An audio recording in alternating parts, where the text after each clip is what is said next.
Reinkarnasi Kaisar Iblis Abadi. Bab 951. Di dalam Istana Iblis, para pemberontak dan faksi alien pada dasarnya disingkirkan oleh Xuan Li dan Xuan Ming, dan para iblis kembali menguasai Istana Iblis. Kaisar Iblis perlahan-lahan terbangun di bawah perawatan Meiji. Ayah, Tuan Kaisar Iblis. Meiji, Xuan Li dan Xuan Ming semuanya sangat bersemangat. Sehat. Namun setelah beberapa saat kebingungan, Raja Iblis tiba-tiba mendesah, seolah-olah dia terlalu malu melihat mereka, dan memperlihatkan ekspresi malu. Dia adalah Raja Dunia Iblis, tetapi dia dipermainkan oleh orang lain dan bahkan terlihat oleh putri dan bawahannya. Reputasi seumur hidup hancur dalam sekejap. Meiji sangat bijaksana dan tentu saja tahu apa yang dipikirkan ayahnya. Ia langsung berkata, ayah hanya terpengaruh oleh orang terkutuk itu. Jangan khawatir. Baik, Tuan Kaisar Iblis, asalkan kau kembali sekarang, semuanya akan baik-baik saja. Kata Xuan Li Xuan Ming. Pada saat ini, tiba-tiba rasa terkejut menyerbu Istana Iblis, dan sinar cahaya mengerikan yang merobek angkasa terbang dari barat, dan suara gemuruhnya tidak ada habisnya. Pertempuran yang begitu dahsyat, sampai-sampai terdengar dari tempat yang begitu jauh. Xuan Ming dan Xuan Li tampak ngeri. Aku ingin tahu apakah Tuan Xiao akan berada dalam bahaya saat melawan dua orang sendirian. Kata Meiji dengan cemas. Aku tidak khawatir tentang ini. Dengan kemampuannya, kecuali Raja Alien itu kembali, berapapun jumlah pasukan kita, itu akan sia-sia. Nada bicara Kaisar Iblis penuh keyakinan pada Xiao Chen. Ayah, apakah dia benar-benar mengalahkanmu dengan mudah saat itu? Meiji tampak merenungkan hal ini. Raja Iblis mengangguk dengan jujur dan mengakui, aku tidak menemukan alasan apapun untuk kalah darinya. Aku yakin. Tiba-tiba, langit dan bumi berguncang, dan kekuatan iblis yang tak tertandingi datang dari barat, menyebar ke seluruh benua iblis. Kaisar Iblis, Meiji, Xuan Li, Xuan Ming, dan bahkan iblis manapun di alam iblis, semuanya merasakan tekanan yang luar biasa dan gemetar tanpa sadar. Mungkinkah perasaan ini? Kaisar Iblis terkejut. Tiba-tiba, dua naga iblis di tubuhnya beresonansi dengan kekuatan sihir, secara otomatis meninggalkan tubuhnya, dan terbang ke arah barat. Ayah, ini. Meiji terkejut. Naga penjara iblis awalnya hanya parasit sementara di dalam tubuhku. Kaisar Iblis merenung. Sekarang, mereka telah menemukan tuan mereka yang sebenarnya. Apakah itu? Tuan Xiao. Meiji terkejut. Yah, kurasa dia membunuh Aolai dan menyatukan keempat buku sihir terlarang itu. Kaisar Iblis menebak, aku belum pernah melihat buku sihir terlarang yang lengkap, tapi konon katanya buku itu adalah sumber kekuatan dunia iblis. Wajar saja kalau kedua naga dari penjara iblis takluk padanya. Apakah ini akan berdampak padamu, ayah? Tanya Meiji. Tentu saja, tanpa dua naga dari penjara iblis, kultivasiku seharusnya bisa mencapai tingkat yang lebih tinggi. Alih-alih putus asa, Kaisar Iblis tersenyum seolah beban berat telah terangkat dari pundaknya. Ah! Meiji tertegun dan tidak mengerti apa yang sedang terjadi. Melihat hal ini, Kaisar Iblis menjelaskan, naga kembar dari penjara iblis perlu terus-menerus diberi energi magis paling murni agar tetap abadi dan kekuatan mereka tak berkurang. Dulu, aku adalah orang terkuat di dunia iblis, jadi naga kembar penjara iblis menjadi parasit di tubuhku. Selama periode parasit, aku perlu mengalokasikan sebagian kekuatanku kepada naga kembar penjara iblis. Jadi, sebenarnya, kehadiran naga kembar penjara iblis telah melemahkan kekuatanku. Jadi begitu. Meiji mengerti. Naga penjara iblis dan Kaisar Ayah hanya memiliki hubungan parasit dan tidak pernah mengakui satu sama lain sebagai tuan mereka. Sekarang setelah wujud lengkap dari kodeks terlarang jalan iblis telah muncul, naga penjara iblis telah menemukan tuannya yang sebenarnya. Setelah beberapa saat, Xiao Chen kembali ke Istana Iblis dari hutan gelap. Kaisar Iblis, Meiji, Xuan Li dan Xuan Ming berdiri bersama untuk menyambut mereka dengan sikap yang sangat hormat. Selamat kepada Kaisar Xiao karena telah mengintegrasikan kode terlarang iblis. Mulai sekarang, dunia iblis bersedia mengikuti jejak Kaisar Xiao. Xiao Chen terkejut mendengar ini. Ia menatap Kaisar Iblis dengan aneh dan bertanya, Mo Xiao, kau bercanda? Tentu saja tidak. Kata Kaisar Iblis dengan serius, kitab suci iblis terlarang adalah asal mula alam iblis. Kaisar Xiao menggabungkan keempat kitab suci iblis terlarang menjadi satu, sungguh orang pertama di zaman kuno dan modern. Sungguh suatu berkah bagi alam iblis karena Kaisar Xiao memimpinnya. Asal-usul alam iblis. Xiao Chen memanggil kitab terlarang Dao Iblis, menatapnya sejenak, lalu berkata, apakah buku ini benar-benar sekuat itu? Ketika Kaisar Iblis, Meiji dan tiga orang lainnya melihat kode sihir terlarang secara lengkap, mereka semua merasakan getaran yang tak dapat dijelaskan dalam hati mereka, seakan-akan mereka tidak dapat menahan diri untuk memujanya. Ini adalah penekanan penting yang datang dari jiwa dan tidak dapat dihentikan atau dilanggar. Karena kitab terlarang jalan setan berasal dari dunia iblis, berarti kitab terlarang jalan setan setara dengan leluhur mereka. Meski begitu, kitab terlarang jalan setan hanyalah sebuah buku. Ini juga pertama kalinya aku melihat kodeks terlarang Dao Iblis secara lengkap, jadi aku tak bisa membayangkan betapa dahsyatnya. Kaisar Iblis menggelengkan kepalanya. Tapi karena ia mengakui Kaisar Xiao sebagai tuannya, selama Kaisar Xiao mempelajarinya sedikit, ia pasti akan mengerti sifat aslinya. Oke. Xiao Chen tidak melanjutkan pertanyaannya dan mengganti topik, lagi pula, aku manusia. Tidak mudah bagiku untuk menguasai dunia iblis, tapi aku mungkin membutuhkan bantuanmu di masa depan. Aku akan menaati perintah apapun yang kau berikan kepadaku, bahkan jika itu berarti kematian. Kaisar Iblis mengucapkan sumpah.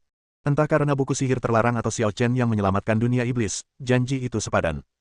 Lalu, apa yang terjadi dengan kedua naga ini?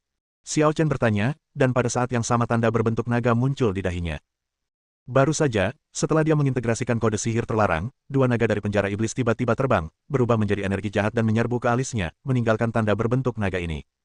Untungnya, aku bisa menyembunyikannya dengan pikiranku, kalau tidak, hasilnya akan terlalu jelek. Setidaknya itulah yang dipikirkan Xiao Chen. Naga kembar dari penjara iblis juga makhluk dari legenda kuno alam iblis, dan mereka memiliki hubungan asuh denganku. Setelah merasakan sepenuhnya kode terlarang dari jalan iblis, mereka telah mengakui Kaisar Xiao sebagai tuan mereka. Kaisar Iblis menjelaskan. Hubungan pembinaan. Xiao Chen terkejut. Ya, Kaisar Iblis mengangguk. Dalam pesan yang ditinggalkan leluhur kita, ada referensi tentang naga kembar dari penjara iblis, dan bahkan konsep 9 naga langit dan bumi. 9 naga langit dan bumi. Xiao Chen tertegun dan merenung dalam hati. Dia tampaknya telah melihat 4 kata ini di aliran abadi, tetapi dia tidak terlalu memperhatikannya saat itu. 9 naga langit dan bumi, tentu saja, tidak merujuk pada naga biasa, tetapi pada 9 naga leluhur. Ketika 9 naga leluhur berkumpul bersama, hal-hal luar biasa akan terjadi. Kaisar Xiao juga tahu tentang 9 naga langit dan bumi. Tanya Kaisar Iblis. Aku tahu sedikit, tapi aku tidak tahu banyak. Kata Xiao Chen dengan santai. Yah, ini semua rahasia kuno, dan hanya beberapa kata informasi yang tersisa sampai sekarang. Desah Raja Iblis. Baiklah, jangan terlalu banyak bicara. Kurasa dunia iblismu sudah stabil untuk saat ini. Aku pergi sekarang.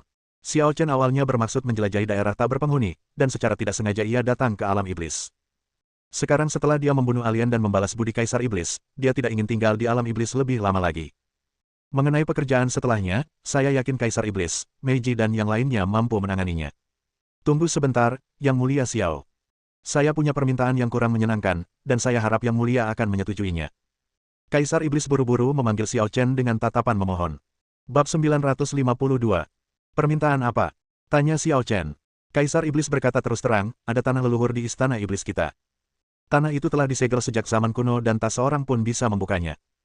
Xiao Chen tiba-tiba menyadari apa yang sedang terjadi dan bertanya, apakah menurutmu kitab suci terlarang milik iblis cukup untuk membuka segel tanah leluhur? Yah, kitab suci iblis terlarang adalah asal mula alam iblis. Selain itu, aku tidak bisa memikirkan cara lain untuk membuka tanah leluhur. Tegas Kaisar Iblis. Sepertinya tujuan ras alien mengumpulkan kitab suci iblis terlarang juga untuk membuka tanah leluhur. Jadi, tampaknya mereka sangat akrab dengan dunia iblismu. Xiao Chen tampak tenggelam dalam pikirannya. Apa yang disebut ras alien hanyalah istilah umum. Faktanya, ada pula berbagai ras di antara ras alien. Misalnya, Aolai termasuk ras iblis alien, sedangkan Radel termasuk ras malaikat. Dan ibu kota dunia abadi jelas milik umat manusia. Namun, Xiao Chen yakin pasti ada monster raksasa di balik ras alien ini. Dialah dalang sebenarnya yang mengendalikan segalanya. Oleh karena itu, dalang di balik layar tidak muncul ke permukaan, dan ia tidak mengambil inisiatif untuk menyerang. Sebaliknya, ia membuat pengaturan dan bersiap menghadapi situasi genting sambil mengamati perkembangan situasi. Mereka semua berasal dari klan iblis, tidak diragukan lagi, tapi asal-usul mereka masih misteri, dan aku tidak tahu detailnya. Kaisar Iblis menggelengkan kepalanya. Baiklah, bawa aku mengunjungi tanah leluhur. Kata Xiao Chen. Di bawah pimpinan Kaisar Iblis, Xiao Chen menyusup jauh ke dalam istana iblis dan melihat tanah leluhur para iblis yang disebutkan Kaisar Iblis. Benar-benar penuh dengan suasana yang tidak biasa. Xiao Chen menatap pintu batu di depannya, yang memiliki jejak-jejak zaman kuno, dan merasakan perasaan aneh di hatinya. Gerbang batu itu sangat besar, selebar 3 meter dan tinggi 30 meter. Orang-orang yang berdiri di depannya tampak sekecil semut. Jelas, satu-satunya kata yang dapat menggambarkan simen adalah megah. Terlebih lagi, gerbang batu itu dipenuhi aura misterius, dan dikelilingi oleh susunan sihir kuno, membuatnya tidak dapat dihancurkan dan mustahil untuk dibuka dengan cara biasa. Saya akan mencobanya. Xiao Chen tampak hikmat saat dia memanggil kitab suci terlarang jalan iblis, memusatkan seluruh energinya dan mendesak kekuatan asli kitab suci terlarang jalan iblis. Dia baru saja mengintegrasikan kodeks terlarang jalan iblis dan belum begitu mengenal kemampuannya, jadi dia tidak begitu percaya diri. Tetapi tampaknya seperti yang dikatakan Kaisar Iblis, kitab sihir terlarang adalah asal mula dunia iblis dan satu-satunya kunci menuju tanah leluhur. Setelah muncul, ia terbang menuju gerbang batu secara otomatis tanpa arahan Xiao Chen yang disengaja, memancarkan cahaya misterius yang menyinari gerbang batu. Gemuruh. Dengan suara keras, pintu batu besar yang sudah bertahun-tahun tidak dibuka akhirnya mengendur pada saat ini dan perlahan terbuka ke kedua sisi. Kesuksesan. Kaisar Iblis, Meiji, Xuan Ming dan Xuan Li semuanya gembira, dan ekspresi mereka menunjukkan kegembiraan yang sulit disembunyikan. Itu sangat mudah. Xiao Chen terkejut. Fungsi buku sihir terlarang itu berada di luar dugaannya. Tepat pada saat gerbang batu terbuka sepenuhnya. Ledakan. Badai dahsyat yang tak terlukiskan datang dari tanah leluhur, bercampur dengan energi iblis kuno, dan menghantam kelima orang itu. Xiao Chen dan Kaisar Iblis baik-baik saja, tetapi Meiji, Xuan Li, dan Xuan Ming kesulitan berdiri dan hampir pingsan. Ini, ketiganya merasa ngeri dan takjub. Tanah leluhur alam iblis pasti menyembunyikan semacam tabu. Sebagai generasi muda, kita seharusnya menghormati dan tidak bertindak gegabah. Xiao Chen segera mengirimkan indera spiritualnya ke dalam, tetapi dia jelas merasakan bahwa ada kekuatan di tanah leluhur yang menghalangi invasinya. Kekuatan ini tidak lebih lemah dari kekuatan misterius hutan gelap. Tentu saja, jika dia mau, dia bisa melakukan hal yang sama dan menggunakan kekuatan spiritual ofensif seperti Soul Arrow untuk menembusnya. Tetapi bagaimanapun juga ini adalah tanah leluhur mereka, dan melakukan hal itu tidaklah etis. Kaisar Xiao, maukah kau ikut dengan kami? Kaisar Iblis mengundang Xiao Chen. Mendengar ini, Xiao Chen menggelengkan kepalanya dan berkata, lupakan saja, aku tidak akan masuk. Aku masih ada urusan dan harus kembali ke negeri dongeng. Sebenarnya, meskipun Xiao Chen ada urusan yang harus dilakukan, dia tidak terburu-buru saat ini. Akan tetapi, ketiga benda tersebut, catatan iblis surgawi, kitab terlarang jalan iblis, dan naga kembar penjara iblis, semuanya merupakan harta warisan dari dunia iblis dan tak ternilai harganya, tetapi kini semuanya menjadi miliknya. Sekalipun Kaisar Iblis tidak mengatakannya, dia pasti merasa sedikit tertekan dalam hatinya. Ia takut jika ia memasuki tanah leluhur orang lain lagi kali ini, sesuatu yang aneh akan terjadi lagi dan sesuatu akan otomatis menimpanya. Kalau begitu dia tidak ada bedanya dengan perampok. Alam iblis sudah sangat miskin, lebih baik meninggalkan barang-barang di tanah leluhur untuk mereka bagikan di antara mereka sendiri. Tuan Xiao, apa Anda terburu-buru? Kata Meiji dengan nada menyesal, kami belum sempat membalas budi Anda. Kubilang, aku hanya membalas budi ayahmu. Mulai sekarang, kita tidak berhutang apapun. Kata Xiao Chen, lalu berhenti sejenak, tapi setidaknya perdebatan ini telah menyatukan kita di pihak yang sama. Mungkin kita akan punya kesempatan untuk berjuang berdampingan di masa depan. Berjuang berdampingan. Meiji tersenyum menawan mendengarnya, Meiji menantikan hari itu. Jangan berharap terlalu banyak. Jika saat itu tiba, aku khawatir itu akan menjadi bencana dan kemalangan besar bagi keenam alam. Xiao Chen berkata penuh arti. Setelah berkata demikian, dia tidak berlama-lama lagi dan berubah menjadi aliran cahaya dan meninggalkan istana iblis. Di ruang misterius dan tak dikenal, dua sosok berjalan melawan arus ruang. Mereka tampak berjalan perlahan dan ringan, tetapi sebenarnya, mereka menempuh jarak ribuan mil dengan satu langkah, dan kecepatan mereka sungguh aneh. Tiba-tiba, salah satu pemuda berambut putih berhenti, ekspresinya menjadi agak muram. Melihat hal itu, lelaki elegan lain pun ikut berhenti dan bertanya dengan rasa ingin tahu, Yao Shen, ada apa? Aolai dan Radel sudah mati. Kata pemuda berambut putih itu dengan suara berat, jiwa mereka telah musnah sepenuhnya, tak ada kemungkinan untuk dibangkitkan. Apa? Ekspresi pria elegan itu tiba-tiba berubah ketika mendengar ini, dan segera dia menunjukkan ekspresi yang sangat serius. Meskipun Aolai dan Radel tidak termasuk Raja Surgawi, tidak berlebihan jika dikatakan bahwa mereka adalah Raja Surgawi semu, dan kultivasi mereka cukup untuk dipandang rendah oleh dunia. Siapa yang memiliki kemampuan membunuh dua orang sekaligus? Apakah ada orang sekuat kita di dunia iblis? Tanya pria anggun itu dengan nada dingin, sungguh mengejutkan. Sayang sekali. Aku selalu menganggap Aolai dan Radel sebagai orang kepercayaanku. Aku tidak menyangka mereka berdua akan mati karena kelalaian kecil. Kata pemuda berambut putih itu dengan penuh penyesalan. Kau ingin kita melawan balik bersama? Tanya pria anggun itu. Aku sungguh ingin bertemu orang sekuat itu. Mampu berkultivasi hingga tingkat ini di tempat yang aturan jalan agungnya begitu dilanggar sungguh luar biasa. Pemuda berambut putih itu memikirkannya setelah mendengar ini, lalu akhirnya menggelengkan kepala dan berkata, lupakan saja. Alam iblis hanyalah tempat kecil, dan tidak mungkin menimbulkan keributan. Tapi tiga tempat suci di alam abadi sudah siap bergerak dan bersiap memasuki dunia. Kita perlu memusatkan kekuatan kita untuk menghadapi tiga tempat suci itu. Yah, kekuatan tiga tempat suci memang tak bisa diremehkan. Konon, saudara keduaku pernah menyerbu keluarga Xuan Yuan, tetapi dihadang oleh seorang pendekar sakti. Setelah bertarung puluhan ronde, tak ada pemenangnya, jadi ia terpaksa mundur. Lagi pula, era ini sudah berlangsung selama 8 juta tahun. Sekalipun situasi secara keseluruhan belum memenuhi harapan, tidak mengherankan jika beberapa individu kuat telah muncul. Pemuda berambut putih itu akhirnya menunjukkan sedikit antisipasi dan berkata, aku tak sabar melihat ekspresi mereka saat mereka mengetahui kebenarannya. Bab 953. Alam iblis dan alam abadi termasuk dalam dua dunia yang berbeda, dan pernah saling bermusuhan, jadi tidak ada jalur langsung untuk masuk dan keluar kedua dunia tersebut.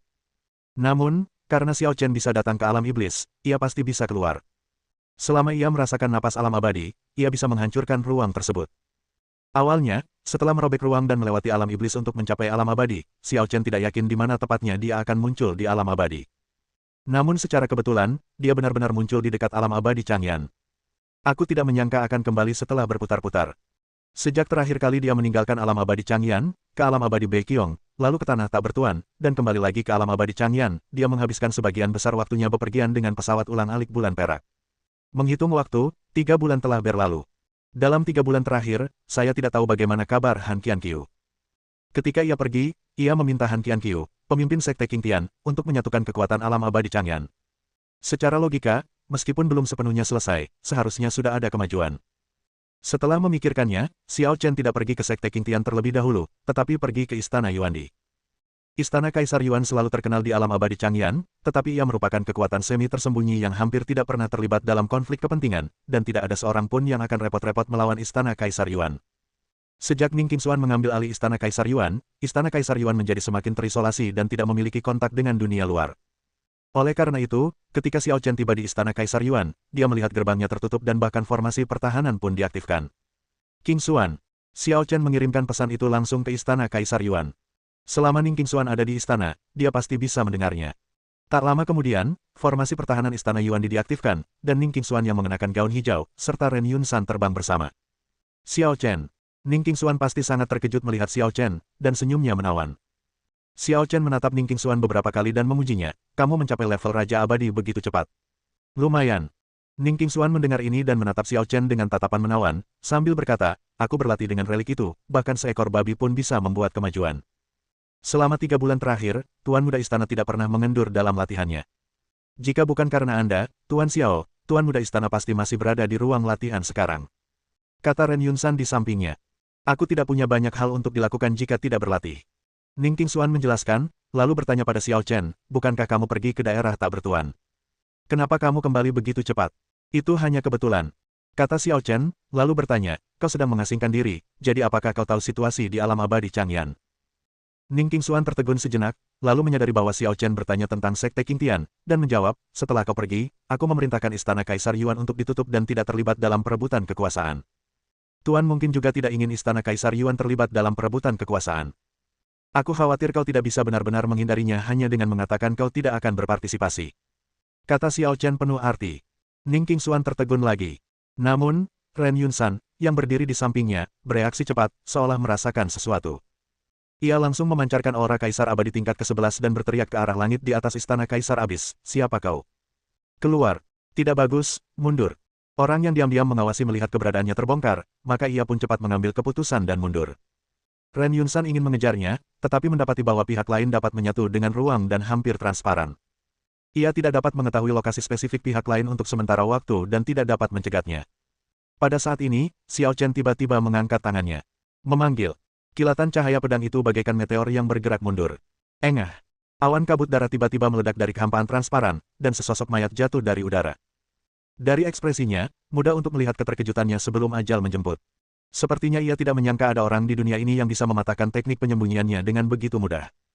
Ini, ekspresi Ning Qingshuan sedikit berubah saat dia melihat orang yang terbunuh. Tentu saja dia tidak takut pada orang mati, tetapi dia hanya punya banyak pikiran saat ini. Orang ini jelas bukan pertama kalinya bersembunyi di luar Istana Kaisar Yuan, tetapi dia dan Ren Yunsan tidak pernah memperhatikannya. Jika bukan karena Xiao Chen hari ini, mereka mungkin masih diawasi tanpa menyadarinya. Siapa yang akan datang mengawasi Istana Kaisar Yuan? Tanya Ning Qingshuan, apa yang ingin mereka lakukan? Sepertinya urusan Han Qianqiu tidak berjalan mulus. Xiao Chen berpikir sejenak dan berkata, aku akan pergi ke Sekte Qingtian. Aku akan pergi bersamamu. Kata Ning Qingshuan cepat, aku tahu lokasi Sekte Qingtian. Ya, Xiao Chen mengangguk. Sebenarnya, lokasi Sekte Qingtian dapat ditemukan dengan bertanya kepada siapa saja, dan Ning Qingshuan tidak perlu memimpin jalan. Tetapi karena Ning Qingshuan menyebutkannya, Xiao Chen tentu tidak akan menolak. Terlebih lagi, Xiao Chen tidak mengeluarkan Silver Moon Shuttle, tetapi terbang langsung ke sana, sehingga dia juga bisa menghargai pemandangan makmur Changyan Immortal Realm di sepanjang jalan. 2 hari kemudian, keduanya tiba di kota Tianwu, yang berada di bawah yurisdiksi Sekte Qingtian. Sekte Qingtian adalah sekte terbesar di alam abadi Changyan, dan kota Tianwu didukung oleh Sekte Qingtian. Kemakmurannya jauh lebih besar daripada kota Yuandi. Tidak berlebihan jika dikatakan bahwa kota ini adalah kota nomor 1 di alam abadi Changyan. Kaisar abadi yang kuat, yang sangat langka di tempat lain, tidak terlalu langka di sini. Setiap keluarga atau kekuatan yang dapat berpijak di kota Tianwu akan memiliki setidaknya beberapa kaisar abadi yang bertanggung jawab. Ketika Xiao Chen dan yang lainnya berjalan-jalan di kota Tianwu, mereka mendapati kota Tianwu luar biasa ramai. Lentera merah terlihat di mana-mana di jalanan, yang sangat meriah. Hei, apakah ada yang mau menikah? Ning Qingxuan terkejut. Kota Tianwu dikenal sebagai kota nomor 1 di Changyan. Siapapun yang bisa mengoordinasikan dekorasi dan menciptakan suasana seperti itu di setiap rumah jelas bukan orang biasa. Kata Xiao Chen dengan tenang, sepertinya kita tiba di waktu yang tepat. Ning Qingxuan bahkan lebih terkejut ketika mendengar ini. Apakah kamu mengatakan bahwa Sekte Qingtian akan mengadakan pernikahan? Tanya saja pada seseorang dan kau akan tahu. Kata Xiao Chen. Ya, itu masuk akal. Ning Qingxuan melihat sekelilingnya, lalu berjalan ke arah seorang wanita cantik jelita yang menenteng pedang panjang, lalu bertanya, "Senior, apakah ada kejadian membahagiakan di kota Tianwu akhir-akhir ini?" Saat wanita yang dingin dan cantik itu mendengar seseorang meminta informasi padanya, dia tampak seolah-olah tidak ingin memperhatikan apapun, tetapi dia melirik Ning Qingxuan secara sengaja atau tidak sengaja, dan kemudian dia berhenti sebentar. "Senior, ada apa?" Ning Qingxuan bingung, tidak mengerti mengapa wanita dingin dan cantik itu menatapnya seperti itu. "Tidak ada," kata wanita dingin dan cantik itu dengan serius, "aku hanya merasa kita ditakdirkan untuk bersama." "Ning Qingxuan, siapa namamu?" tanya wanita yang dingin dan cantik itu. Ning Qingxuan." Ning Qingxuan menjawab dengan lemah. Dia merasa bahwa orang yang baru saja dihentikannya bukanlah orang sederhana dan memiliki aura yang sangat kuat. Jelas itu hanya sebuah pertanyaan sederhana, tetapi membuat jiwanya merasa tertekan dan dia tidak berani untuk tidak menjawab. Ning Qingxuan, nama yang bagus. Wanita yang dingin dan cantik itu tiba-tiba tersenyum dan bertanya, "Apakah kamu punya guru?" "Ya," Ning Qingxuan menjawab dengan tegas. "Sudah kuduga." Wanita dingin dan cantik itu berpikir sejenak, lalu berkata, "Tapi tak masalah. Bawa aku menemui majikanmu, dan aku bisa bicara dengannya. Tak ada sudut di dunia ini yang tak bisa digali. Semuanya tergantung pada apakah keripik yang diberikan cukup." Ning Qingxuan menyadari niat wanita dingin dan cantik itu dan tak kuasa menahan rasa malu. Ia memaksakan senyum dan berkata, "Senior, tolong ceritakan apa yang terjadi di kota Tianwu." "Apalagi, nona tertua Sekte Qingtian akan menikah dengan tuan muda kedua dari Villa Yuanxi." Wanita dingin dan cantik itu menjawab tanpa ragu. Bab 954. Nona tertua dari Sekte Qingtian. Ning Qingxuan bertanya dengan rasa ingin tahu, bukankah Sekte Qingtian hanya memiliki satu tuan muda? Tuan muda Sekte. Mendengar ini, wanita cantik nan dingin itu menatap Ning Qingxuan dan berkata, "Sepertinya kau sama sekali tidak memahami situasi di alam abadi Changyan. Kau bahkan lebih buruk daripada orang luar sepertiku." Apa yang terjadi?" tanya Ning Qingxuan. Sekte Qingtian mengalami transformasi 2 bulan lalu. Master Sekte Han Qianqiu dimaksudkan oleh beberapa tetua agung. Tentu saja, Master Muda Sekte Han Zhengwu juga dicopot dari jabatannya. Kata wanita dingin dan cantik itu.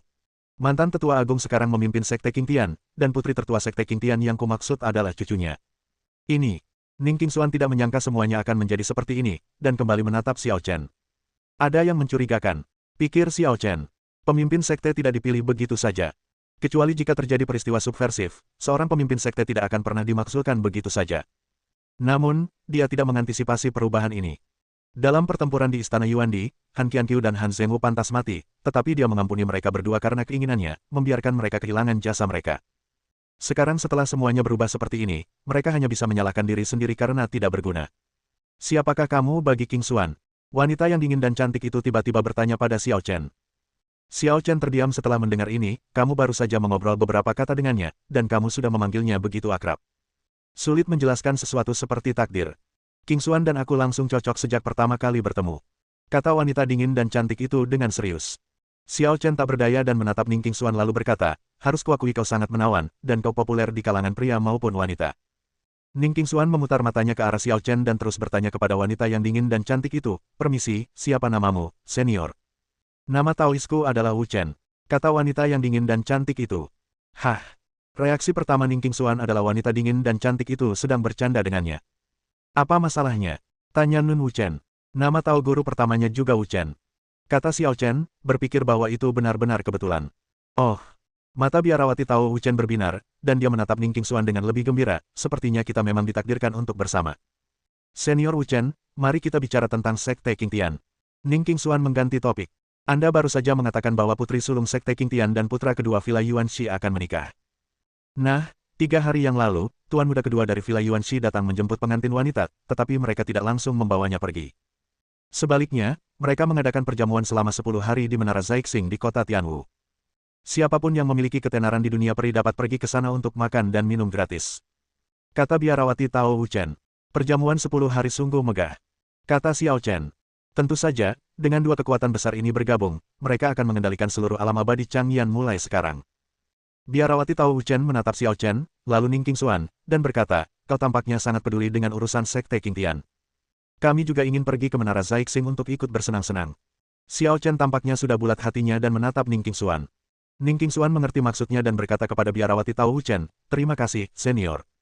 Kami ada urusan, jadi kami pergi dulu. Tunggu. Nun Wuchen memanggil Ning Qingxuan, Qingxuan, tahukah kamu tentang fisikmu yang istimewa? Senior, apakah yang Anda maksud adalah tubuh yin ekstrim bawaan? Ning Qingxuan tak berdaya. Entah dengan niat baik atau niat buruk, tampaknya banyak orang yang memperhatikan bentuk tubuh ini. Jika seseorang mengetahuinya, Anda akan mendapat masalah. Benar sekali. Biarawati Tao Wuchen melirik Xiao Chen, entah sengaja atau tidak, dan berkata, tubuh yin ekstrim bawaan sangat langka, hanya 1 dari 1.000.000. Orang dengan fisik seperti ini sering mengalami kemalangan. Sayangnya, Ning Qingxuan terkejut dan bertanya, mengapa? Karena kodrat manusia. Biarawati Tao Wuchen menjelma menjadi seorang dosen kehidupan dan berkata dengan serius, di dunia ini, penganiayaan terhadap orang lain demi keuntungan pribadi dan keegoisan adalah hal biasa. Tubuh yin ekstrim bawaan memiliki nilai yang sangat tinggi. Begitu terekspos, pasti akan ada orang yang menginginkannya. Ning Qingxuan terdiam setelah mendengar ini. Sungguh, dia memahaminya secara mendalam. Kembali di dunia bawah, keluarga Ning merahasiakan fakta tentang tubuh yin ekstrim bawaannya, karena takut mendapat masalah.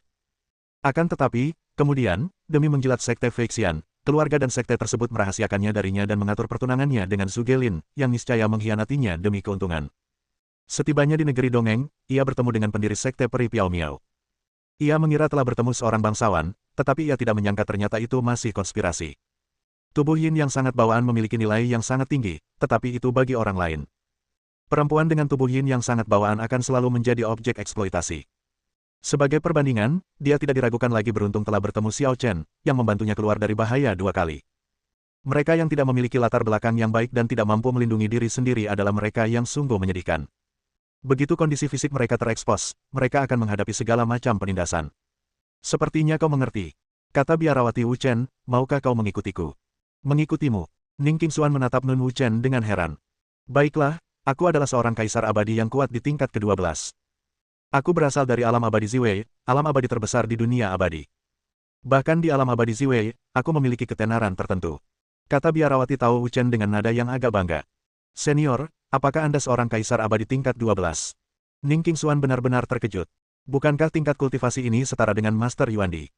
Dia memang maju untuk bertanya karena menurutnya Nun Wuchen lebih anggun, tetapi dia tidak pernah menyangka bahwa Nun Wuchen begitu sakti. Menoleh ke arah Xiao Chen lagi, melihat bahwa dia tampak alami, Ning Qingxuan mengerti bahwa Xiao Chen pasti sudah melihatnya sejak lama, tetapi tidak menunjukkannya. Benar, ikut aku pasti bisa menjamin keselamatanmu. Biarawati Tao Wuchen berbeda dari Kaisar Abadi Piao Miao. Ia tampaknya sangat ingin membantu Ning Qingxuan. Namun Ning Qingxuan jelas tidak setuju, dan dengan malu menolak, senior, saya menghargai kebaikan Anda, tetapi kami masih memiliki banyak hal yang harus dilakukan, jadi mari kita ucapkan selamat tinggal. Kenapa kamu begitu keras kepala? Nun Wuchen tidak menyangka Ning Qingxuan akan menolaknya begitu saja. Akhirnya, ia berkata tanpa daya, baiklah, karena kamu tidak mau, aku tidak akan memaksamu, tapi aku akan memberimu satu nasihat terakhir. Silakan bicara, senior. Ning Qingxuan dengan rendah hati menerima saran itu. Kau harus tahu bahwa tubuh yin ekstrim bawaan memang cocok untuk kultivasi ganda, tetapi juga punya kekurangan. Pria dengan konstitusi biasa tidak akan mampu menahan dingin dan kekuatan yin-nya. Kata biarawati Tao Wuchen dengan nada serius, jadi, jika kau ingin mencari pasangan kultivasi ganda, mereka harus memiliki konstitusi yang sangat kuat atau kultivasi mereka sendiri harus cukup tinggi, kalau tidak, mereka tidak akan mampu menekanmu. Setelah jeda, Biksu Tao Wuchen melirik Xiao Chen lagi dan berkata kepada Ning Qingxuan, aku bisa melihat kalian berdua memiliki hubungan yang baik, tetapi aku harus mengingatkanmu bahwa bakatnya rata-rata dan fisiknya tidak lebih kuat darimu. Jika kalian bersama, itu tidak hanya akan sia-sia, tetapi juga akan merugikan kalian berdua. Harus saya akui, biarawati Tao Wuchen memang bermaksud baik. Ia menjelaskan secara rinci kekurangan tubuh yin bawaan, dan bahkan lebih khawatir lagi bahwa Ning Qingxuan dan Xiao Chen tidak akan mendapatkan hasil yang baik. Bab 955.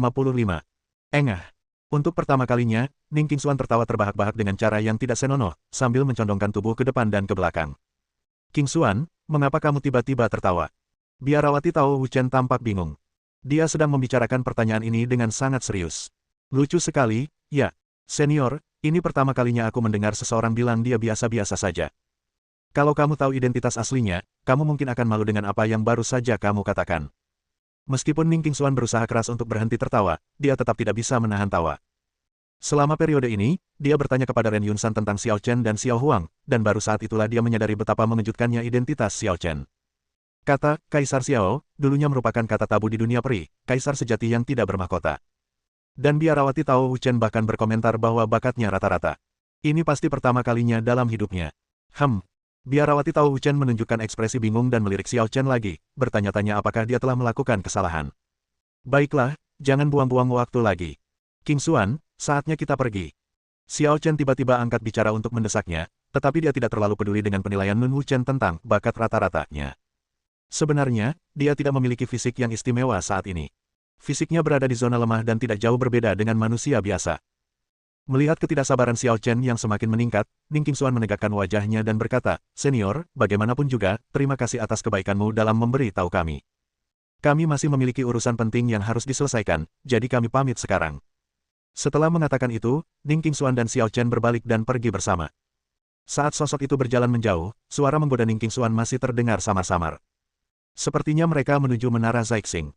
Urusanku tidak mendesak, jadi kenapa tidak mampir dan melihatnya sendiri? Biarawati Tao Wu Chen bertekad. Ia menyembunyikan jejaknya dan diam-diam mengikuti mereka berdua. Menara Zhaixing menyelenggarakan perjamuan 10 hari. Dua kekuatan dominan membentuk aliansi, dan banyak talenta muda serta master senior berkumpul di sana, menjadikannya sangat meriah. Tak hanya bagian dalam saja yang penuh sesak, bagian luarnya pun dipenuhi orang-orang yang ingin ikut bergembira. Peng! Sesosok tubuh terlempar keluar dari Menara Zhaixing, menyemburkan darah dan tampak sangat menyedihkan. Kemudian, seorang pemuda berpakaian elegan berjalan keluar perlahan, nada dan ekspresinya penuh penghinaan, berkata, dengan kekuatan serendah itu, kau ingin menyelinap ke Menara Zhaixing. Siapa yang memberimu keberanian? Kebanyakan orang yang hadir sudah terbiasa dengan hal ini. Karena ini bukan orang pertama yang ingin menyelinap ke Menara Zhaixing, tetapi sayangnya hasilnya sama, dia diusir. Saya tidak pernah menyangka Wang Jie, jenius nomor 1 Yongzhou, bahkan tidak memenuhi syarat untuk bergabung. Seperti yang lain sebelumnya, dia dikeluarkan. Ya, Wang Jie berada di tahap awal Raja Abadi, dia bahkan tidak memiliki kualifikasi untuk masuk. Sulit membayangkan monster macam apa yang ada di sana. Sebenarnya, itu bisa dimengerti. Lagi pula, Yongzhou hanyalah tempat kecil. Wang Jie memang raja di sana, tapi dia bahkan tidak akan masuk 20 besar di kota Tianwu. Lagi pula, ini adalah pernikahan putri sulung Sekte Qingtian dan putra kedua Villa Yuanxi. Belum lagi alam abadi Chang'an kita, bahkan alam abadi Ziwei mengundang para jenius untuk hadir. Apa pentingnya seorang Wang Jie? Ya, itu masuk akal. Saat semua orang sedang membicarakan hal ini, pemuda berpakaian elegan itu kembali berbicara, maaf, semuanya. Nona Luo dan Tuan Muda Dongfang mengatakan bahwa tempat duduk di Menara Zhaixing terbatas, dan hanya mereka yang memenuhi syarat yang bisa masuk. Bagi kalian yang melebih-lebihkan kemampuan kalian, saya mendorong kalian untuk mempertimbangkan diri sendiri, jika tidak, kalian hanya akan mempermalukan diri sendiri. Kata-kata ini tidak diragukan lagi mengkritik Wang Jie dari semua sisi. Namun Wang Jie tak kuasa membantahnya. Setelah bangkit dari tanah, ia menerobos kerumunan dan pergi dengan malu, terlalu malu untuk tinggal lebih lama lagi. Di tempat kejadian, banyak orang tertawa terbahak-bahak, mengira reputasi Wang Jie telah hancur. Tepat saat aku pikir tak seorang pun berani mempermalukan diriku dan menerobos masuk ke Menara Zhaixing, aku tiba-tiba melihat dua sosok berjalan maju di tengah kerumunan, seakan-akan mereka ingin memasuki Menara Zhaixing. Ekspresi semua orang membeku, dan pemuda berpakaian mewah itu juga membeku. Namun saat dia hendak marah, matanya tiba-tiba tertarik oleh wanita berbaju hijau di sebelah kirinya. Ada keindahan seperti itu di dunia. Su Ming tidak pernah menganggap dirinya bernafsu. Ia telah bertemu banyak peri cantik, tetapi ia tidak akan memaksakan diri untuk mendapatkan apa yang tidak bisa ia dapatkan. Ia akan melepaskan mereka begitu saja, dan tak seorang pun bisa tinggal di hatinya. Tetapi saat dia melihat Ning Qingshuan, dia mendapat firasat yang belum pernah dia rasakan sebelumnya. Dalam hal temperamen dan penampilan, dia masih lebih unggul dari wanita tertua dari Sekte Qingtian. Hanya di tahap awal Raja Abadi. Su Ming melihat kultivasi Ning Qingshuan lagi, dan hatinya tiba-tiba terasa panas. Tahap awal Raja Abadi berarti dia bukan seorang jenius teratas, jadi latar belakangnya pada umumnya tidak terlalu tinggi, sehingga peluangnya jauh lebih besar. Memikirkan hal ini, dia segera melangkah maju dan berkata, "Nona, apakah Anda akan memasuki Menara Zhaixing?" "Bukan aku, tapi kita." Ning Qingshuan menunjukkan bahwa ada orang lain di samping mereka. Su Ming melirik Xiao Chen, tak diragukan lagi ia merasa agak tidak senang. Namun atas perintah Dong Fang Yong, dia hanya bisa bertanya dengan suara pelan, "Teman, apakah kamu tahu aturan untuk memasuki Menara Zhaixing?" Xiao Chen menatap Su Ming dan berkata dengan tenang, "Aku datang untuk menemui Han Zhengwu. Aku tidak tertarik dengan aturanmu." Han Zhengwu. Su Ming terdiam setelah mendengar ini dan bertanya, apakah Anda kenal Tuan Muda Han? Apa hubungan Anda dengannya? Perlukah aku memberitahumu? Xiao Chen melewati Su Ming dan berniat langsung memasuki menara Zhaixing. Berhenti. Su Ming melesat dan berdiri di depan Xiao Chen, berkata dengan tegas, sekalipun kau teman Tuan Muda Han, kau tidak bisa masuk begitu saja. Karena pemilik menara Zhaixing adalah Tuan Muda Dongfang dan Nona Luo. Tuan Muda Han masih kurang bobot dibandingkan mereka. Benarkah? Aku tak percaya salah satu dari 4 Tuan Muda Changyan di masa lalu harus melihat wajah orang lain sekarang. Xiao Chen terkejut. 4 Tuan Muda Changyan sudah lama mati, tinggal namanya saja. Sekarang, hanya Tuan Muda Dongfang yang menjadi Tuan Muda pertama Changyan dan nomor 1 di generasi muda. Ujar Su Ming dengan nada hormat yang tak tertahan. Tuan Muda kedua Dongfang. Xiao Chen mengerutkan kening. Ada 4 Tuan Muda di Villa Yuanxi. Tuan Muda tertua, Dongfang Kong, pernah menjadi pemimpin 4 Tuan Muda Changyan, dan Tuan Muda keempat, Dongfang Yi, juga mengenalnya. Tuan Muda kedua dari keluarga Dongfang, yang selama ini tidak dikenal, tiba-tiba menjadi sensasi, melampaui Han Zhengwu dan Dongfang Kong, dan menjadi orang nomor 1 di generasi muda. Ini sungguh aneh. Ini juga mengingatkannya pada hari ketika Dongfang Yi kembali ke alam abadi Changyan dan diserang oleh pembunuh misterius, yang kemungkinan besar ada hubungannya dengan Tuan Muda kedua ini.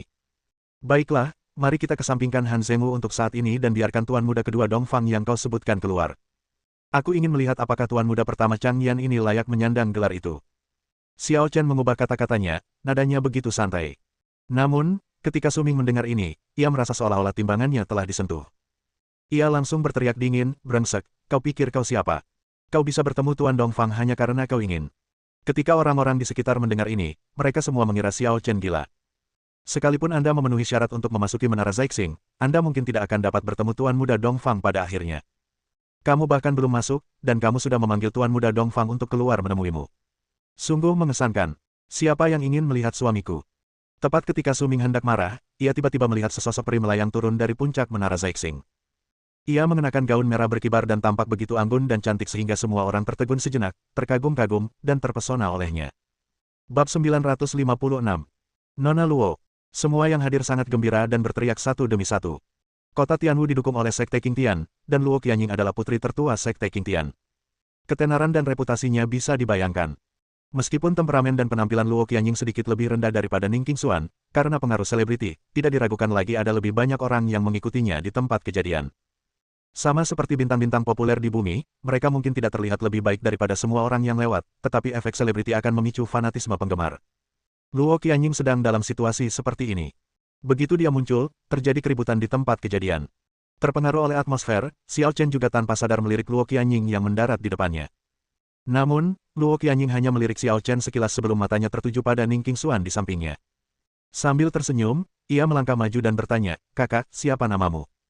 Ning Qingxuan tidak curiga dan dengan sopan menjawab, "Nama saya Ning Qingxuan." Ning Qingxuan. Nama yang luar biasa.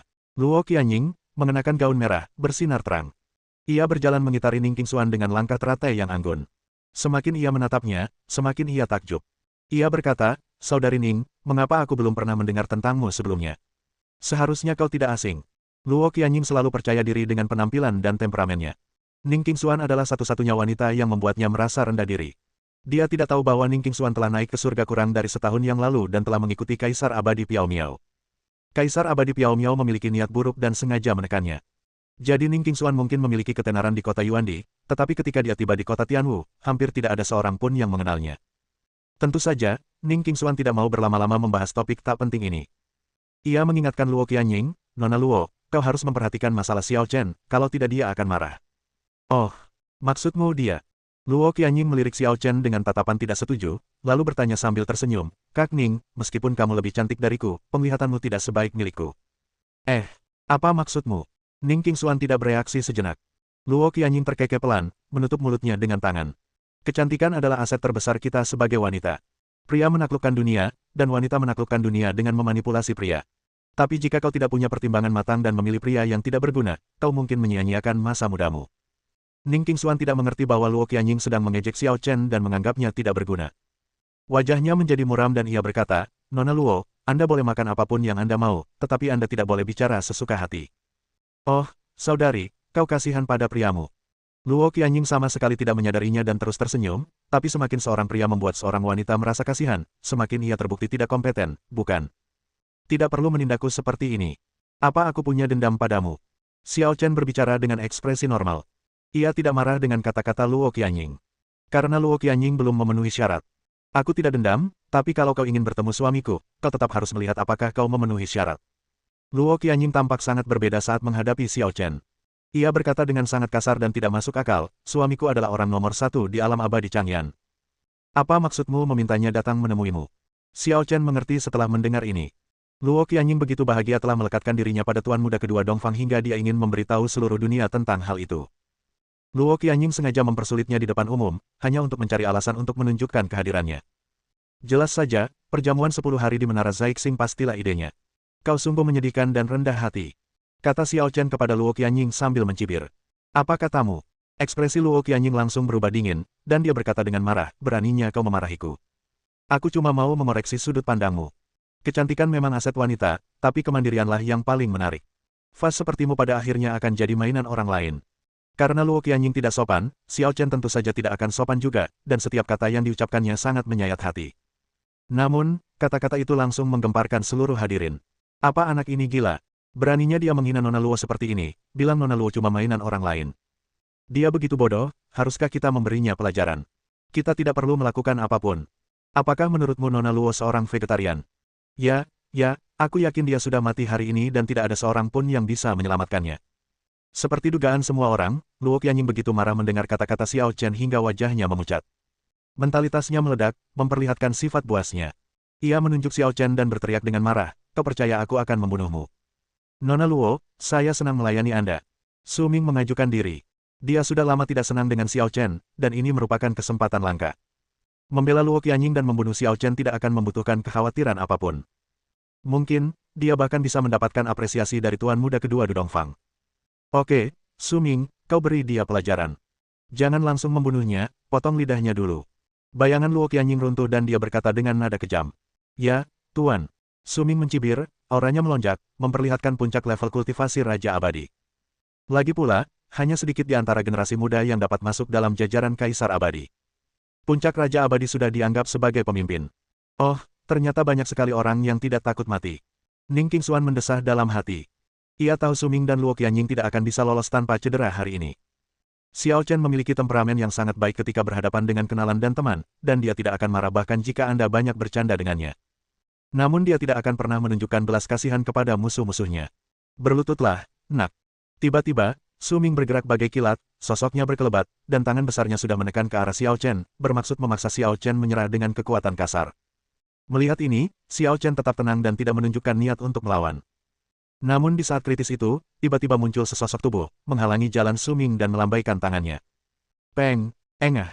Su Ming tiba-tiba tersambar petir, menyemburkan darah dan terlempar keluar, mendarat di kaki Luo Qianying. Perubahan yang tiba-tiba itu mengejutkan semua orang yang hadir.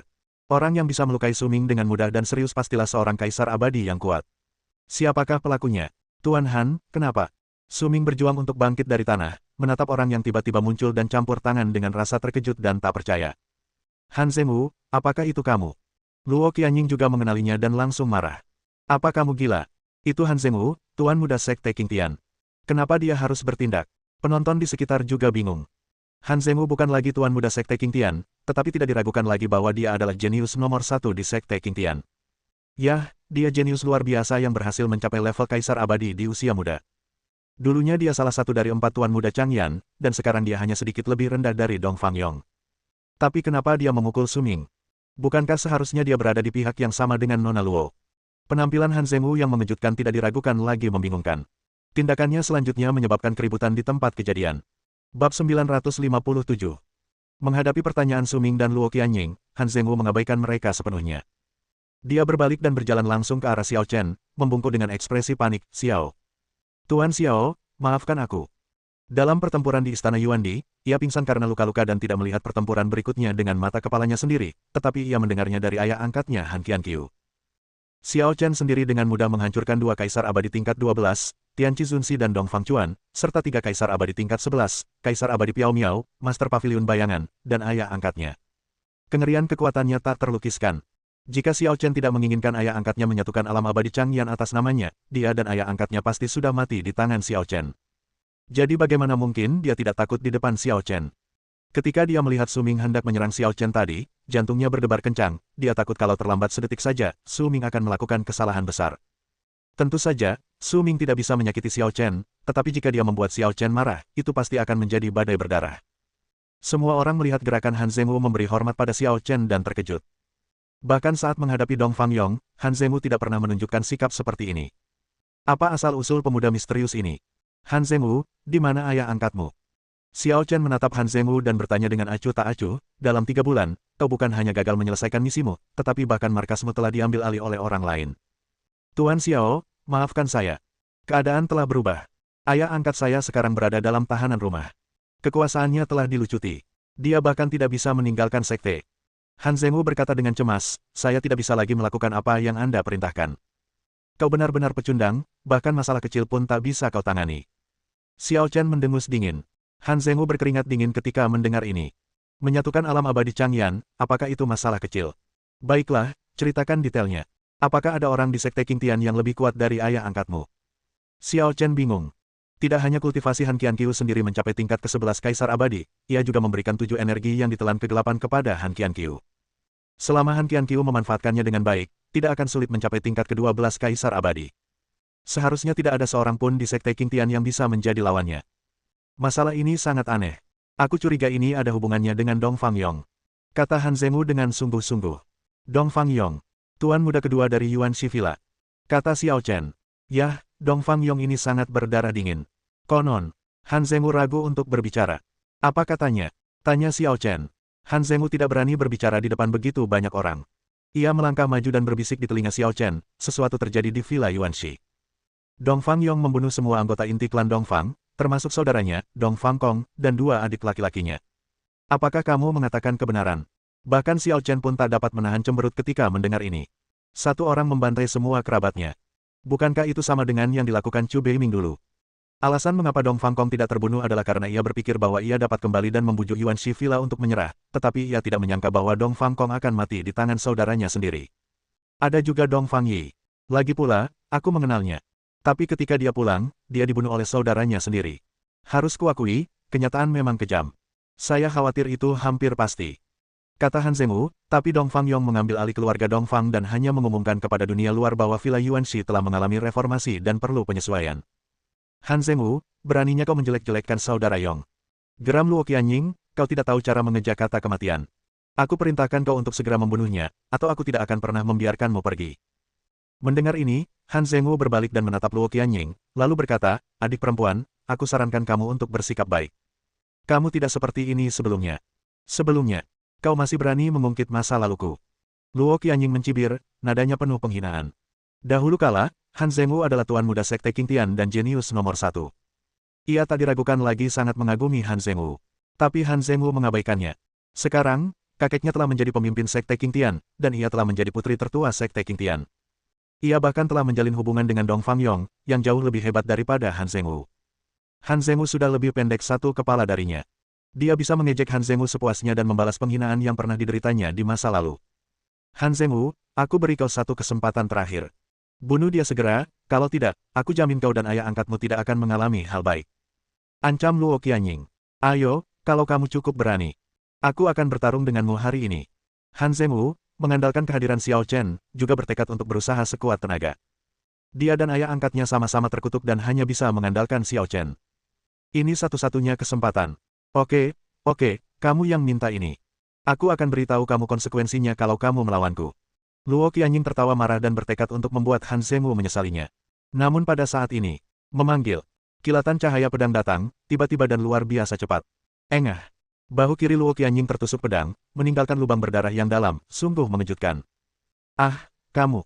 Luo Qianying tiba-tiba menjerit, ekspresinya berubah, dia merasakan sakit yang amat sangat, dan menatap Xiao Chen dengan tatapan mata yang tajam. Berisik banget, kata Xiao Chen acuh tak acuh. Suruh suamimu keluar. Aku nggak mau ngomong sama cecurut. Ketika semua orang di sekitar mendengar ini, mereka semua mengagumi keberanian Xiao Chen. Dia tidak hanya melukai Luo Qianying, tetapi juga mempermalukannya berulang kali. Apakah dia benar-benar berpikir bahwa Sekte King Tian dan Villa Yuan Shi mudah diganggu? Yang mulia sudah bertindak terlalu jauh, bukan? Pada saat ini, sesosok tubuh melayang turun dari puncak menara Zaixing lagi, mengenakan kipas bulu dan syal panjang, tampak sangat anggun. Tuan Xiao, dia adalah Dong Fangyong. kata Han Zengwu. Tidak sulit untuk menebaknya, kata Xiao Chen ringan sambil menatap Dong Fang Yong. Tuan muda kedua Dong Fang ada di sini, situasinya akan menjadi serius. Semua orang bersemangat, karena sudah mengantisipasi konflik yang sengit. Saudara Yong, kau harus membantuku membalas dendam, pinta Luo Qianying. Dong Fang Yong melirik Luo Qianying dengan tenang tanpa menjawab. Ia malah berkata kepada seorang pemuda di dekatnya, bawa Qianying ke samping untuk beristirahat. Baik, tuan muda kedua. Pemuda itu dengan hormat dan patuh membantu Luo Qianying masuk ke menara Zhaixing. Dong Fang Yong kemudian mulai menatap mata Xiao Chen dan Han Zengwu dan berkata dengan tenang, sebaiknya kalian bangun. Kau ada di atas sejak tadi.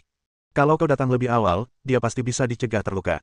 Sepertinya dia tidak terlalu penting di hatimu, kata Xiao Chen. Aku tidak menyangkalnya, kata Dong Fang Yong tenang, tapi bagaimanapun juga, Qianying adalah istriku yang sah. Sekeras apapun dia, bukan giliran orang lain untuk memberinya pelajaran. Dong Fang Yong, berhentilah berpura-pura. Aku sudah lama bersabar denganmu, dan hari ini aku harus melihat kemampuanmu. Han Zengwu selalu lemah dan hanya bisa berkompromi dengan Luo Qianying dan Dong Fang Yong. Sekarang Xiao Chen ada di sini, dia akhirnya memiliki keberanian untuk menghadapi Dong Fang Yong secara langsung. Apakah kamu cukup layak? Namun, Dong Fang Yong mencibir dengan tatapan menghina. Saat ia mengangkat tangannya, angin dan awan berkumpul, dan kekuatan yang mengguncang dunia tiba-tiba muncul. Peng! Kekalahan telak itu sungguh memilukan. Dalam sekejap, Han Zengwu takluk dan terhempas oleh kekuatan dahsyat itu. Bab 958. Pemandangan itu tidak diragukan lagi mengejutkan. Meskipun orang-orang tahu bahwa Han Zengwu adalah masa lalu, Dong Fang Yong mampu mengalahkan Dong Fang Kong, dan kekuatannya pasti di atas Han Zengwu. Namun, tidak seorang pun menduga bahwa kesenjangan antara keduanya akan begitu besar. Bahkan pada jarak sejauh itu, Han Zengwu sama sekali tak berdaya hanya dengan satu serangan telapak tangan. Ia terkena pukulan keras dan terlempar ke belakang, langsung kalah. Keduanya sama sekali tidak berada pada level yang sama. Sangat kuat. Ning Qingxuan sedikit terkejut dan menatap Dong Fang Yong tanpa diduga. Sebelumnya, Han Zengwu telah mewakili kekuatan terkuat generasi muda di alam abadi Changyan. Bahkan jika Dong Fang Yong datang dari belakang, seharusnya dia hanya selangkah demi selangkah melampaui Han Zengwu. Bagaimana mungkin dia bisa melampauinya begitu banyak sekaligus? Ini jelas tidak biasa. Giliranmu. Tatapan Dong Fang Yong beralih ke Xiao Chen. Kekuatanmu seharusnya lebih tinggi dari Han Zengwu, kan? Bagaimana menurutmu tentang gerakan tadi? Benar sekali, kata Xiao Chen dengan tenang. Lalu menurutmu, apakah kau bisa menangkisnya? Tanya Dong Fang Yong sambil meletakkan tangannya di belakang punggung. Kamu mungkin harus mencobanya, kata Xiao Chen dengan tenang. Dong Fang Yong mengerutkan kening saat mendengar ini, lalu tersenyum dan berkata, jika kamu memiliki kepercayaan diri ini, maka kamu tidak buruk. Tidak mengambil tindakan, tanya Xiao Chen. Aku sangat mengagumimu. Kalau bisa, kuharap kita tidak bermusuhan, kata Dong Fang Yong terus terang. Itu mungkin mustahil. Xiao Chen menggelengkan kepalanya, kita ditakdirkan menjadi musuh. Oh, kenapa? Tanya Dong Fang Yong bingung, apakah kita punya dendam? Izinkan aku bertanya dulu.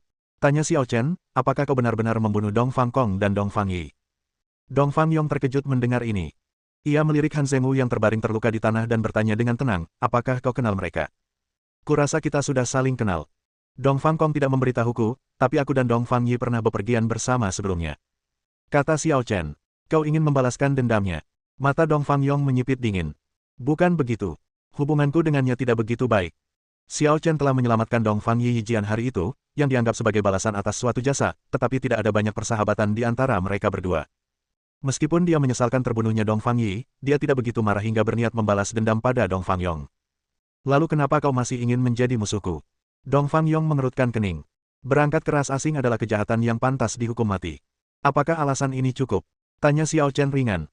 Ekspresi Dong Fang Yong tiba-tiba berubah saat mendengar ini, dan ada niat membunuh di matanya. Omong kosong. Aku tidak mengerti apa yang kau bicarakan.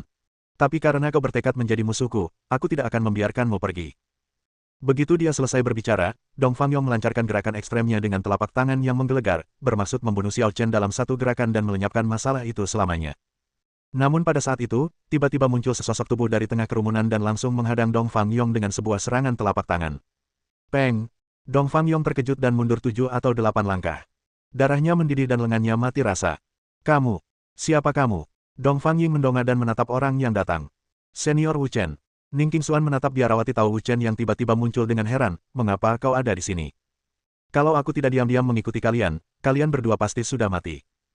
Nun Wu Chen menunjuk Dong Fang Yong dengan marah, tahukah kau kalau kultivasinya sudah di tingkat ke-11 Kaisar Abadi, hanya satu tingkat lebih lemah dariku. Apa? Tingkat ke-11 Kaisar Abadi? Ning Qingxuan tampak terkejut. Di masa lalu, keempat Tuan Muda Changyan hanya berada di tingkat pertama Kaisar Abadi. Sebab, betapapun berbakatnya seorang jenius, ia kekurangan waktu untuk mengumpulkan dan menetap, dan tidak dapat dibandingkan dengan para pendahulu yang telah hidup bertahun-tahun tak terhitung banyaknya. Seorang jenius di usia 20-an atau 30-an mungkin dapat melampaui seseorang yang telah berlatih selama 2 atau 300 tahun. Tetapi hampir mustahil bagi seorang jenius berusia 100 tahun untuk dibandingkan dengan seseorang yang telah berlatih selama puluhan ribu tahun. Sebelumnya, Dong Fangyong mengalahkan Han Zhengu dengan satu gerakan, dan dia berpikir bahwa level ketiga atau keempat Kaisar Abadi adalah batasnya.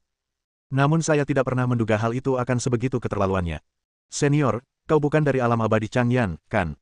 Dong Fangyong menatap biarawati Tao Wuchen dengan ekspresi muram dan berkata, ini perseteruan antara mereka dan aku.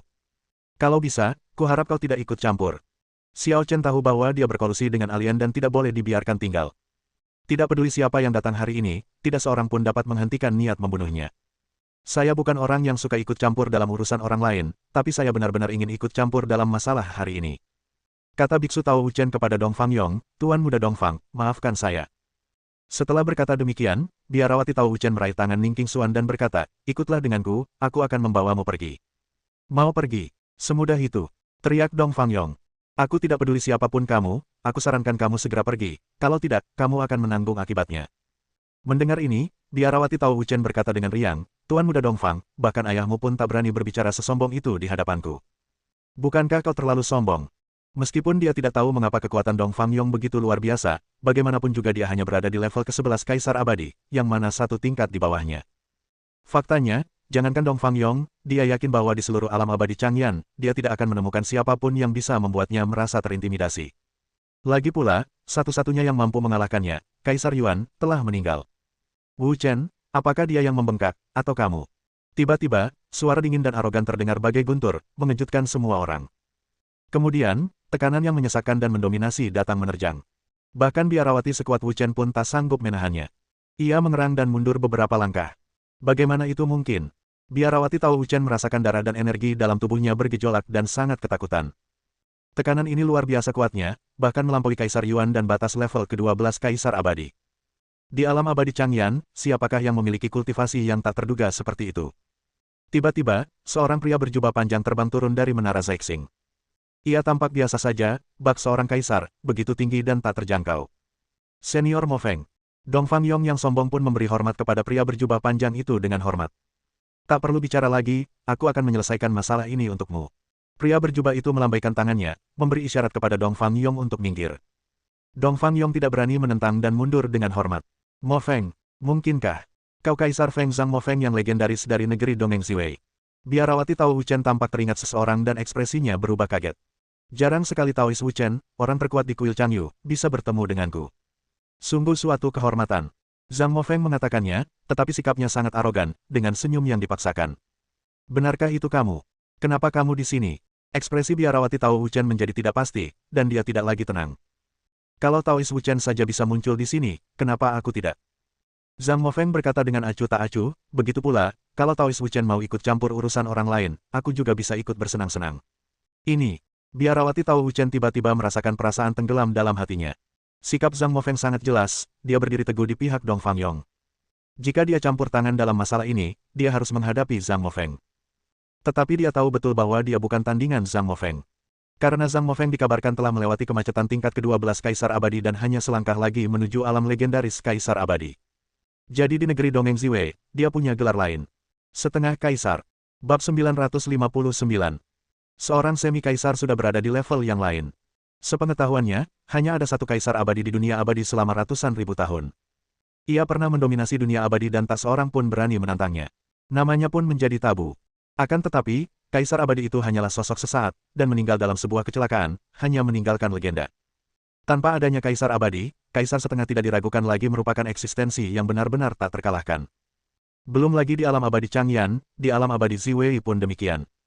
Tuan Wu Chen, saya tidak ingin bertengkar dengan Anda jika tidak perlu, jadi saya sarankan Anda memikirkannya baik-baik. Apakah pantas mengambil risiko demi mereka berdua? Zhang Mo Feng menatap Tuan Wu Chen dengan acuh tak acuh, memaksanya untuk mengambil keputusan. Ini, biarawati Tao Wu Chen ragu-ragu. Faktanya, alasan mengapa dia mengganggu Ning Qingxuan hanyalah karena dia memiliki hubungan dengan tubuh yin ekstrim bawaan, dan itu hanya kejadian yang terjadi secara spontan. Sebelumnya, keduanya tidak saling kenal dan tidak memiliki hubungan apapun. Itu tidak akan membantu Ning Qingshuan jika itu masih dalam kemampuanmu. Tetapi jelas tidak ada gunanya mempertaruhkan nyawa demi Ning Qingshuan. Senior, kita hanya bertemu secara kebetulan. Kau tidak perlu bersikap seperti ini. Ning Qingshuan melihat rasa malu biarawati Tao Wuchen dan berkata dengan simpatik, silakan pergi. Kami mengerti. Qingshuan, kamu. Biarawati Tao Wuchen merasa sedikit tersentuh. Jika aku pergi, bagaimana Dong Fangyong bisa melepaskan Ning Qingshuan dan Xiao Chen? Sehat. Pada akhirnya, Biarawati Wuchen hanya mendesah, melangkah mundur keluar tempat kejadian, dan memilih untuk tidak ikut campur. Itu pilihan yang cerdas. Zhang Mofeng tersenyum tipis, matanya tertuju pada Xiao Chen dan Ning Qingshuan, dan berkata dengan arogan, sekarang giliran kalian, kalian berdua bocah nakal. Dia juga mendengar Xiao Chen menyebutkan ras alien tadi. Berdasarkan hal ini saja, Xiao Chen dan dua orang lainnya tidak boleh ditahan. Senior, mohon bersabar. Serahkan mereka berdua padaku. Pada saat ini, Luo Qianying berlari keluar dari menara Zaixing lagi. Setelah menggosok luka di bahunya, lukanya tampak sudah sangat sembuh. Bagaimanapun, seseorang dengan status seperti dia pasti punya banyak ramuan penyembuh. Kedua junior ini sungguh tidak layak mendapatkan perhatianmu. Kalau tidak, itu akan mempermalukan statusmu. Kata Dong Fangyong. Baiklah kalau begitu, aku serahkan padamu. Zhang Mofeng menyadari bahwa biarawati Tao Wuchen belum meninggalkan tempat kejadian, jadi dia harus waspada terhadap serangan diam-diamnya. Sekarang kau tahu betapa kuatnya kami, kan? Luo Qianying, bersandar di samping Dong Fangyong dan Zhang Mofeng, tampak penuh percaya diri. Ia menunjuk Xiao Chen dan mengumpat, berlututlah dan minta maaf sekarang juga, atau aku akan membuatmu menjalani hidup yang lebih buruk daripada kematian. Dan kau, Luo Qianying tidak mengabaikan Han Zhengwu dan menunjuknya sambil berkata, berlututlah juga. Luo Qianying, kamu sangat bodoh. Han Zhengwu tiba-tiba mencibir. Apa katamu? Luo Qianying berkata dengan marah, kamu masih berani keras kepala sekarang. Bukannya aku keras kepala, tapi kau tidak menyadari betapa besar kesalahanmu. Han Zhengwu mencibir, tahukah kau apa yang terjadi di Istana Yuan di 3 bulan lalu? Luo Qianying tertegun saat mendengar ini.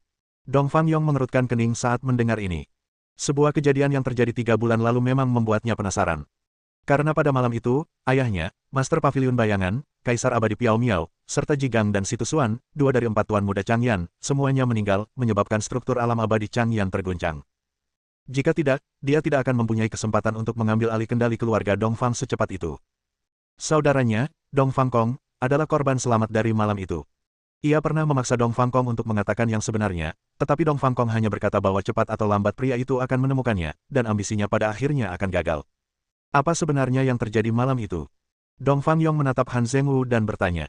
Aku bisa menjawab pertanyaan ini untukmu. Xiao Chen menyela Dong Fangyong. Dong Fangyong mengalihkan pandangannya ke Xiao Chen lagi. Tiba-tiba, dia tampak menyadari sesuatu dan ekspresinya berubah mendadak. Han Zhengwu dulunya adalah salah satu dari 4 tuan muda Changyan. Ia juga orang yang sombong dan arogan. Ia jelas tidak akan tunduk pada bangsawan manapun.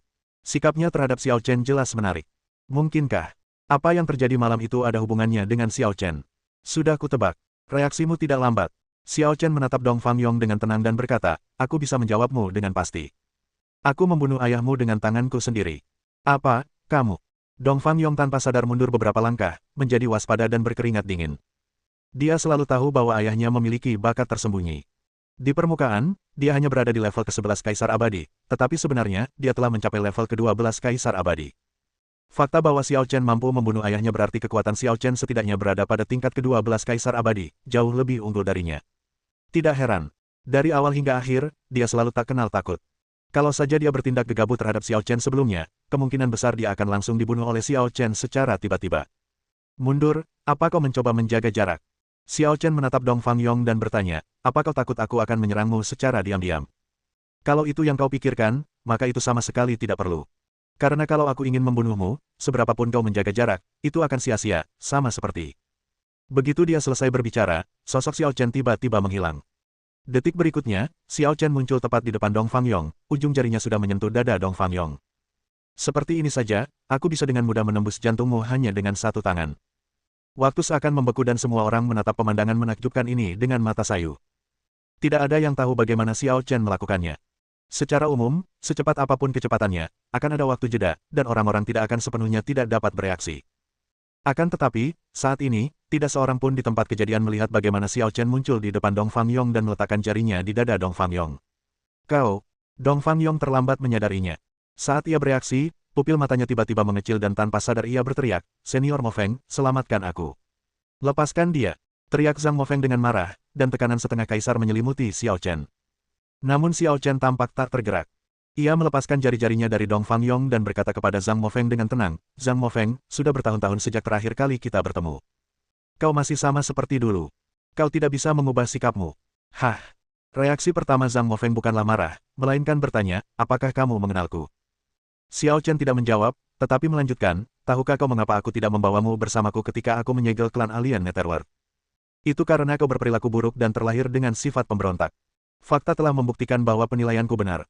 Kau memang bukan orang baik. Hari ini, kau bahkan telah berbalik melawan klan alien. Kamu, apa yang kamu katakan?" Ketika Zhang Mo mendengar ini, pikiran masa lalunya muncul di benaknya dan ekspresinya berubah ngeri. Di masa lalu, ada satu kaisar dan 10 raja di negeri Dongeng Ziwei, dan mereka terkenal sejak lama, tetapi hanya sedikit orang yang tahu bagaimana mereka mendapatkan gelar mereka. Zhang Mofeng sangat jelas tentang ini. Pada saat itu, terjadi perubahan aneh di Netherworld, jalan menuju ras alien terbuka, pembunuhan dan peperangan terus berlanjut, bahkan dunia peri pun terkena dampaknya. Akhirnya, seorang pemuda misterius memanggil 10 orang terkuat di negeri peri Ziwei saat itu. Mereka pergi ke Netherworld bersama-sama, mengalahkan ras alien, menutup jalan menuju dunia lain, dan mengakhiri kekacauan. Pada titik ini, untuk memuji jasa-jasa mereka, orang-orang menobatkan Yang Muda sebagai Kaisar Abadi dan 10 dari mereka sebagai 10 Kaisar Abadi, dan perbuatan mereka akan dicatat dalam sejarah selamanya. Sebenarnya, kekuatan Zhang Mofeng sudah mengesankan, tidak kalah dengan 10 Kaisar Abadi. Ia berpotensi menjadi salah satu dari 10 Kaisar Abadi dan dipuji. Namun, pemuda misterius itu tidak mempercayainya dan mengeluarkannya dari tim, meninggalkan Zhang Mofeng dengan penyesalan. Sekarang, Xiao Chen mengungkit hal-hal lama lagi, dan nada serta postur tubuhnya sama persis dengan pemuda misterius saat itu. Identitasnya akan segera terungkap. "Xiao Zichen, kamu belum mati." Zhang Mofeng sangat marah dan ketakutan. "Zhang Mofeng, beraninya kau memanggilku dengan namaku? Apa kau yakin tahu cara menulis kata kematian?" Perkataan Xiao Chen yang tiba-tiba menyebabkan suasana di tempat itu langsung membeku, menjadi sangat dingin dan hikmat. Bab 960.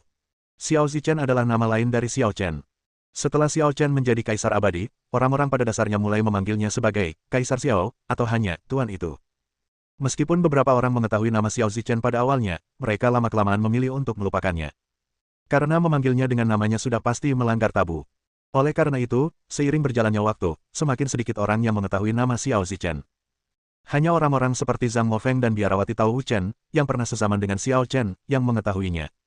Xiao Zichen, apakah dia bercanda? Biarawati Tao Wuchen tidak dapat mempercayainya. Apakah Xiao Chen adalah kaisar abadi tertinggi yang pernah muncul sebentar dan dianggap tabu? Apakah dia tidak jatuh? Benarkah itu kau?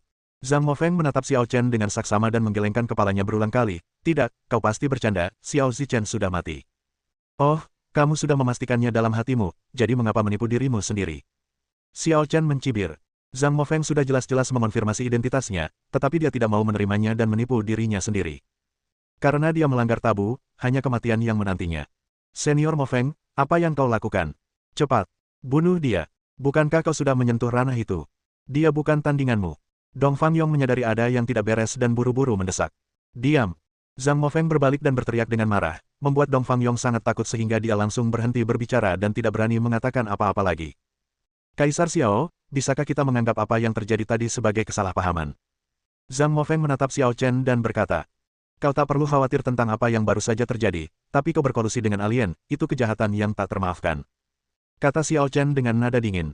"Ini, aku hanya dirasuki iblis sesaat. Mengingat kita sudah saling kenal, bisakah kau memberiku kesempatan?" Pinta Zhang Mofeng. "Terima seranganku. Jika kau bisa bertahan, aku akan memberimu kesempatan." Kata Xiao Chen dengan tenang. Ekspresi Zhang Mofeng tiba-tiba berubah saat mendengar ini. Dia tidak cukup naif untuk berpikir bahwa gerakan kecil tidak akan berakibat fatal. Ketika Xiao Chen mengatakan ini, dia pasti bersiap untuk membunuhnya dan pasti akan menggunakan seluruh kekuatannya. Menurutnya, tak seorang pun yang mampu menahan serangan kekuatan penuh Xiao Chen, kecuali orang kuat setingkat Raja Alien. Menerima tantangan ini tidak ada bedanya dengan mencari kematian. Brengsek. Karena tidak ingin tinggal diam menunggu kematian, Zhang Mofeng tiba-tiba mengayunkan pedang pembunuh, bukan ke arah Xiao Chen, melainkan ke arah Ning Qingxuan yang tak berdaya. Lalu dia berbalik dan lari. Jelas sekali, dia ingin mengalihkan perhatian Xiao Chen dan mencari kesempatan untuk melarikan diri. Seekor anjing tidak akan pernah berhenti memakan kotoran. Xiao Chen telah waspada terhadap gerakan ini dan langsung muncul di depan Ning Qingxuan, melambaikan tangannya untuk memblokir gerakan pamungkas tersebut. Sementara itu, di bawah aturan sebaliknya, gerakan tersebut tidak hanya memantul tetapi juga menggabungkan gerakan mematikannya sendiri. Kaisar Pedang Surgawi. Pedang Surgawi, yang membawa kekuatan imperial ekstrim, Tampak kecil, tetapi saat ia mengejar Zhang Mofeng, ia tiba-tiba meledak dengan kekuatan besar, dengan kekuatan untuk menghancurkan semua hal. Ledakan. Setengah kaisar yang bermartabat Zhang Mofeng dibunuh di tempat oleh pedang surgawi bahkan sebelum dia sempat berteriak. Keheningan menyelimuti tempat kejadian. Kebanyakan orang yang tidak tahu apa yang diwakili oleh Xiao Zichen memandang Xiao Chen dengan ngeri. Kapan monster seperti itu muncul di alam abadi Changyan? Mereka yang samar-samar mengetahui identitas Xiao Zichen dan Xiao Huang dipenuhi dengan kekaguman dan keterkejutan. Orang legendaris itu tidak mati dan telah kembali. Senior Mofeng, bagaimana ini bisa terjadi? Dong Fangyong tertegun dan benar-benar tercengang. Dia berani bertindak gegabah karena dia mengandalkan kekuatan setengah kaisar Zhang Mofeng dan percaya bahwa tidak ada seorang pun di alam abadi Changyan yang dapat menjadi lawan Zhang Mofeng. Selama Zhang Mofeng masih ada, wajar saja jika dia mampu menyapu bersih semua kekuatan dan menaklukkan alam abadi Changyan. Namun, sekarang Zhang Mofeng sudah mati, dibunuh oleh Xiao Chen, apa yang harus dia lakukan? Dong Fangyong, kau orang yang berpegang teguh pada kekuasaan, tidak peduli dengan keluargamu, dan bahkan tidak punya dasar yang kuat. Hidup itu dosa. Tatapan Xiao Chen beralih dan jatuh pada Dong Fangyong. Dong Fangyong terkejut dan memohon belas kasihan, kasihanilah. Sebelum dia sempat menyelesaikan kata, ampuni nyawaku, pedang pembunuh Xiao Chen telah menusuknya. Engah. Pedang menembus tubuh dan membunuh seketika. Timur Yong, mati. Kakak Yong. Melihat ini, Luo Qianying, yang berdiri di sampingnya, benar-benar terkejut. Ia jatuh ke tanah ketakutan dan bahkan tidak berani menangis. Han Zhengwu, bawa dia bersamamu dan pergi ke Sekte Qingtian bersama. Perintah Xiao Chen ringan. Han Zhengwu tiba-tiba tersadar dan cepat menjawab, ya, Tuan. Pada saat ini, Han Zhengwu pastinya terkejut dan gembira. Kekuatan Xiao Chen bahkan lebih mengerikan dari apa yang dibayangkannya, bahkan setengah kaisar Zhang Mofeng bukanlah tandingannya. Tidak heran mereka begitu tidak berdaya dan kalah telak dalam pertempuran di Istana Yuandi. Adik perempuan, ini semua salahmu sendiri, kamu tidak bisa menyalahkan orang lain. Han Zhengwu berjalan mendekati Luo Qianying, meraih lengannya dan menariknya berdiri. Faktanya, masih banyak pengikut Dong Fangyong di Menara Zhaixing. Ketika Dong Fangyong meninggal, wajar saja jika tidak ada yang berani keluar dan mencari kematian, dan mereka semua pergi dengan kecewa. Xiao Chen tidak peduli dengan antek-antek itu, dan berkata kepada Ning Qingxuan, ayo pergi ke Sekte Qingtian dan lihat. Ya, Ning Qingxuan mengangguk pelan. Selama proses itu, dialah yang paling tenang, kecuali Xiao Chen.